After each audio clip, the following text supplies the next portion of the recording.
I'm Jordan. And I'm Rosanna. And on this podcast, we explore how to take life off autopilot and relentlessly pursue a life worth living together.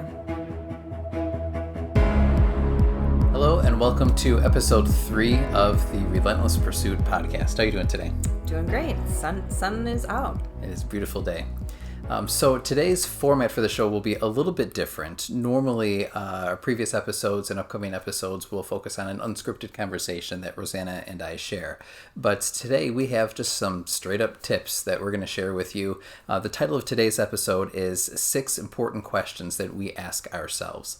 And we're going to share with you 6 important questions that we ask ourselves. In the show notes, you can find more questions that we actually go back and forth with one another about as well. But today what we want to share with you is based on the notion that we have a certain quality of life that we can attain based on the quality of the questions that we ask ourselves, because these questions will compel us to think and reflect on the kind of choices that we make that go into our day-to-day routines. So we're pretty excited to share these with you. Yeah, I think I just remember kind of growing up and always being afraid to ask questions. And I'm not really sure where that came from, but I kind of see that sometimes with our kids too, where they just have a question about something, but they're not sure if they can ask it or how to ask it or if it's appropriate to ask. Mm-hmm. I used to be the same way. That you're afraid if you ask it, you're admitting that you don't know. Mm-hmm. And now as an adult, more and more, I just think about when I don't know, I ask more questions because I want to find out, because I want to get better, or I'm looking to achieve or acquire or attain something. Mm-hmm. And so even we've started doing this with our kids, is just having an open conversation about questions. Hey, you were asking me a question about this. What do you want to know? And we tell them to always try and find the answer. So when they do bring up a question, we're even saying hey, why don't you grab your Chromebook from school and let's take a look at that. Let's figure out, what that's about. And let's learn more so that we have, the knowledge and the tools to get us closer to where we want to be. Yeah, the thing about a question is that it forces you to start thinking of an answer. And when we ask one another questions, it forces us as a couple, we're going to sort of steer our ships in hopefully a stronger direction. Yeah, when we introduced our podcast, we talked about taking life off autopilot and living a life together intentionally. And I think the intentionally part is always stopping, taking off the gas, your foot off the pedal on the gas, and asking ourselves these questions to figure out where we want to go instead of just going. So if we want to dive right in. Yeah. All right. So here are 6 questions coming at you. What's number 1, Rosanna? Number 1 is what's working and what's not. These questions, I think I've often looked at what's working. We can easily identify what's working in our lives and our routines, but I never really stopped to ask myself what's not working. And I just recently did this. This past January, a friend had referred this goal planner to me. It's called the Cultivate What Matters Goal Planner. And it's literally 30 pages of a series of questions in areas of your life. And it just asks you about them. Mm-hmm. And 2 of the pages are, it asks let's talk about the good and talk about the bad. And it asks what's working and what's not. And for the first time in my life, I sat down and thought, what isn't working? What's not working for me? What causes tension? What causes uneasiness? Mm-hmm. And it made me make a list, the good things. And they were little things even.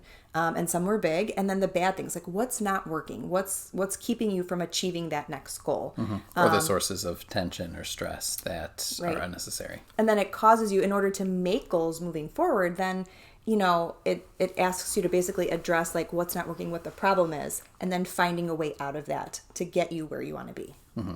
I think it's good to reflect on what's working as well, so you can recognize and acknowledge that and maybe find reasons why whatever that particular aspect of life is working and apply it to other areas too. Agreed. So that's number 1, what's working and what's not. So it's a great question to even ask yourself. Mm-hmm. I really like question number 2. Question 2 is, what would our future selves tell us right now? For me, this question really kind of rose to prominence because there was a moment, this probably at least 7 or 8 years ago now, when we were a few years into parenting, and we reflected back on the years when we were married but prior to becoming parents. And we were kicking ourselves, saying, oh, we could have taken advantage of so much. We could have gone out on a Tuesday night and seen a movie if we wanted to. And it kind of hit us that we were older and wiser and now had a different perspective on previous years. And so I've used this question multiple times, and we've discussed this ourselves too. If we could sort of play this game and fast forward 10 years, what would us 10 years from now tell us about today? And I think we, like us today, would certainly have input on ourselves 10 years ago, but we can't go back and relive that. So this kind of changes our perspective and helps us maybe have a little bit more insight about what is really important or what we can take advantage of, but from the vantage point of being older and looking back on us now. And I think sometimes it's hard maybe to imagine yourself 10 years from now. So, you take the kids' ages and you add 10 years. Our youngest would be 12. Our oldest would be 20. So to think about that is like scary. So sometimes I use that question with and we would be pretty old too. Right? I use that question with people who are older than us. I'm thankful for the relationship I have with my mom because she's like a good set of eyes and ears where like we're kind of sometimes stuck in the now. And so she's like, you know what you're going to remember about this time? You're going to remember this, or, it's not going to matter. It's going to be, maybe it's this, or, kind of showing me what to embrace now, what to maybe refocus on. And I think that's been helpful too, is like asking people who are 10 years ahead of you, 20 years ahead of you, when you were this age, what did you struggle with, but what are the things you wish you would have remembered or kind of, dived into a little bit better. Yeah. Yeah, I like that. All right, what's number 3? All right. Number 3 is something I ask you almost every day. And maybe this has been because of this shift in you working from home, me working from home, the kids schooling from home this past 3 or 4 months. And that is, what do you need and what's your vision for the day? Every time I ask him, he looks at me because like, I want to know the plan. Like, I want to know, do I need to get up and shower because we're doing something or can I get a workout in? So, well, I think it's more to it than that too, because I think it's being fair to one another. And if we both have, or if we're both anticipating certain goals being met that day, no matter if they're big or little, I think it's important to share what those actually are before we get into the day and you get too far into the day to actually accomplish them. If you let me finish, that's exactly what I kind of had in my notes is you have a set of expectations for the day and things you want to achieve and things you want to work on and goals. And so do I. So I like to check in with you to see like, where is he at today? Like sometimes you're like, you know what I want to do today? I just want to have fun with the kids and I want to relax. And then I think to myself, great, that's going to allow me to accomplish, X, Y, and Z.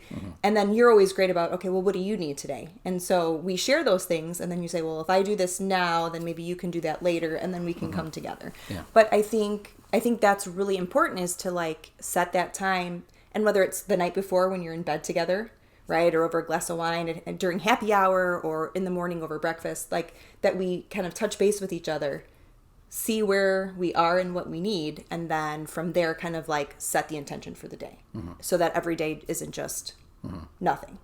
Yeah. Or unmet expectations. Right. Because if I have something that I want to do and I don't communicate that to you and it doesn't get done, then there's kind of like that brooding resentment of, oh, I wish I could have gotten this done. But unless you communicate that need to somebody, there's no way that they can fulfill that need or help you get there. Yeah. So I think that's important. So are we ready for question 4? Sure. Question 4. This is one of our questions that we ask ourselves when we're considering doing something new or different. The question is, what's the worst that can happen?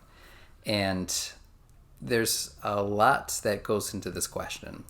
Sometimes the worst that can happen is pretty bad, and we have to acknowledge that we should probably back off from whatever we were thinking. But realistically, most things that we're considering and for some reason decide not to do, the fears that hold us back from doing it are often in our head.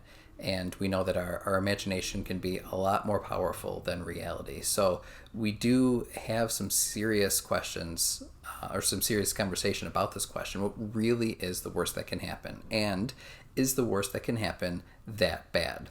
One silly example was our first road trip when we wanted to drive down to Texas. And we were a little nervous about it because we had two kids and the third one was a baby at the time. And we were nervous about it because it's about a 16-hour drive at least. I think it ended up being more like 18. But we were just nervous about getting in the car and spending that much time in that enclosed space. And what if, and we imagined all the what ifs, we get a flat tire, or the engine just explodes, or we get lost, or the kids scream their heads off for 18 hours. And once we played through that, we realized that it's unlikely that any of those would happen, much less all of them. And once we were probably 10 minutes into the actual trip, we were like, oh, this there's really not a lot to it. There was a lot in our head that felt like baggage that we were trying to drag into it. But now we feel totally comfortable doing that because we had asked ourselves that question, played through it, and then actually took action and did it. Yeah. And for us, what's funny is I think in every relationship there's usually an optimist and then maybe a pessimist. And so Jordan is an ultimate optimist. Like he sees the potential and the opportunity. Like what's the big deal? What's the worst that can happen? And then I will list out at least 15 like worst case scenarios that can happen. And then his question is always, but would that really be that bad? Like so what? What would that look like? What would that be? And a lot of times it's the fear of like shame, right? Or someone like finding like shame of like we tried for something and it didn't work out and then people know about it and it's this something that you kind of carry with you that makes you afraid to move forward. Yeah.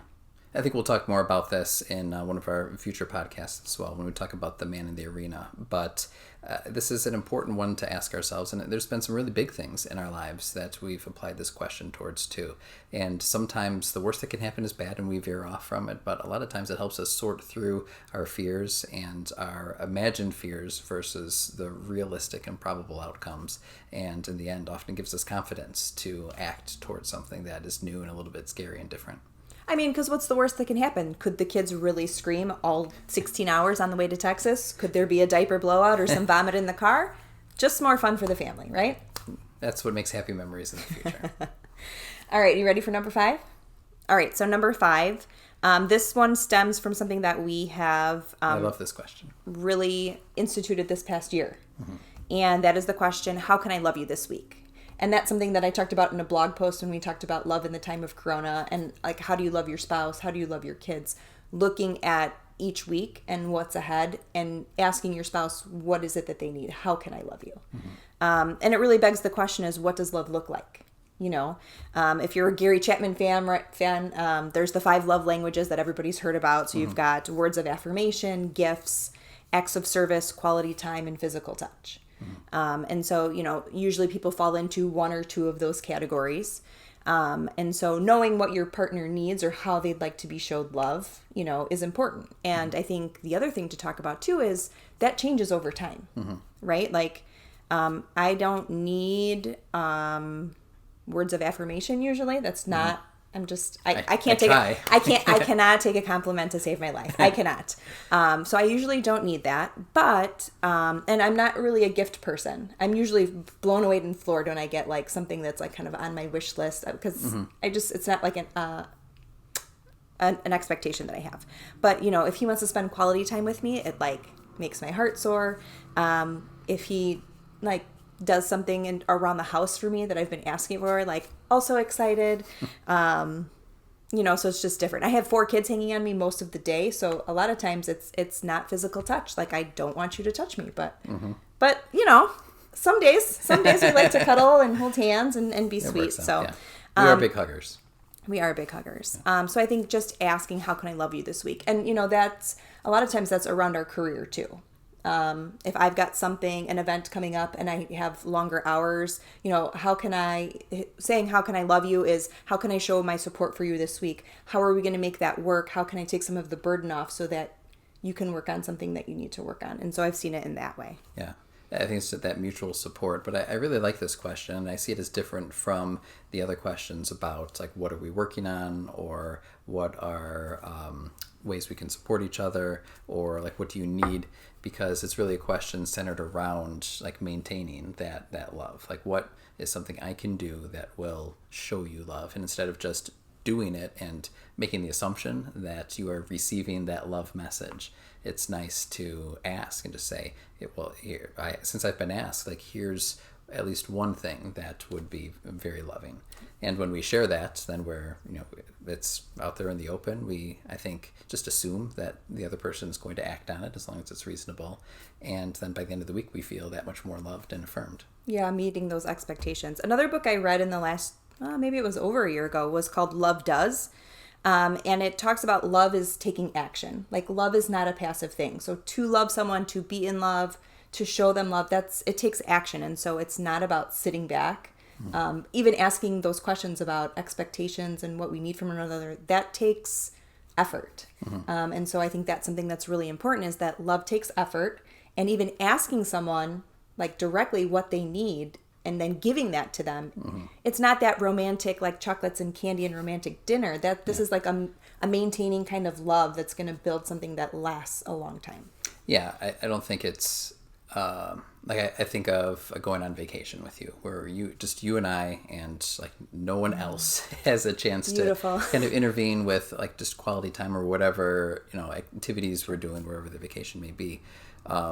But that is big, but it's also rare. And even if, when we get back to home, we get back to the day-to-day, I think that's where we're spending the majority of the time. And it only makes sense that we find ways to love one another in those moments as well. And it might be flowers and dates, but it might be some much smaller gestures. It's just, or ways that we commit to interacting regularly. Yeah. And communicating that. I mean, communication is like 90% of it. The action is like the small part of it. It's having the guts to like ask and receive those things. Yeah. Very good. All right. Are we at question 6 already? We are at question 6. All right. So I really like this question as well, because this is a very reflective question. The question is this: are we getting closer or further away? And the reason that we ask one another this question is because, in my opinion, this is what it all comes down to. And it's not just about getting closer or further from one another, but also getting closer or further from who we perceive ourselves as, and the story that we intend on writing for ourselves. So I think all of us can admit we get incredibly busy with the things that life consists of. And this is one of the things that our podcast is committed to, helping ourselves and others with, is just being more intentional and getting out of the routine, getting off autopilot. So when we do establish any sorts of routines or habits, healthy and invigorating though they may be, I think it's good to come back to this question and say, is this creating more of the substance of life that we always said we wanted to create? Or are we just making ourselves busy, and we're going to look back and be like, why did we spend so much time making ourselves busy with that stuff when it was really removing us further from our intended destination?